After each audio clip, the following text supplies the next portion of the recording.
एक दिन गौतम बुद्ध अपने शिष्यों के साथ एकदम शांत बैठे हुए थे।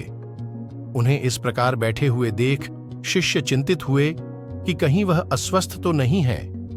एक शिष्य ने उनसे पूछा कि आज वह मौन क्यों बैठे हैं, क्या शिष्यों से कोई गलती हो गई है?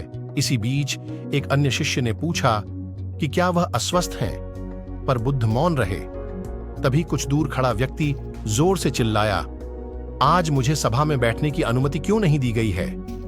बुद्ध आंखें बंद करके ध्यान मग्न हो गए। वह व्यक्ति फिर से चिल्लाया, मुझे प्रवेश की अनुमति क्यों नहीं मिली? इसी बीच एक उदार शिष्य ने उसका पक्ष लेते हुए कहा कि उसे सभा में आने की अनुमति प्रदान की जाए।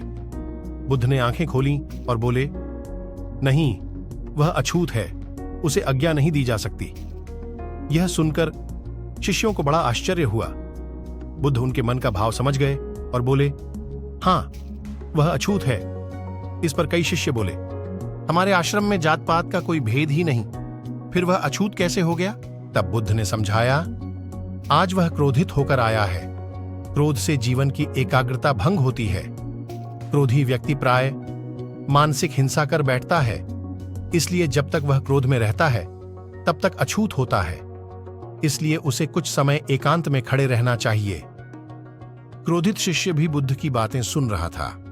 पश्चाताप की अग्नि में तप कर वह समझ चुका था कि अहिंसा ही मनुष्य का महान कर्तव्य व परम धर्म है।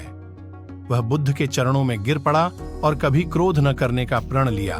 शिक्षा आशय यह है कि क्रोध के कारण व्यक्ति अनर्थ कर बैठता है और पश्चाताप उसे बाद में होता है, जिसका कोई लाभ नहीं मिलता। इसलिए हमें क्रोध नहीं करना चाहिए।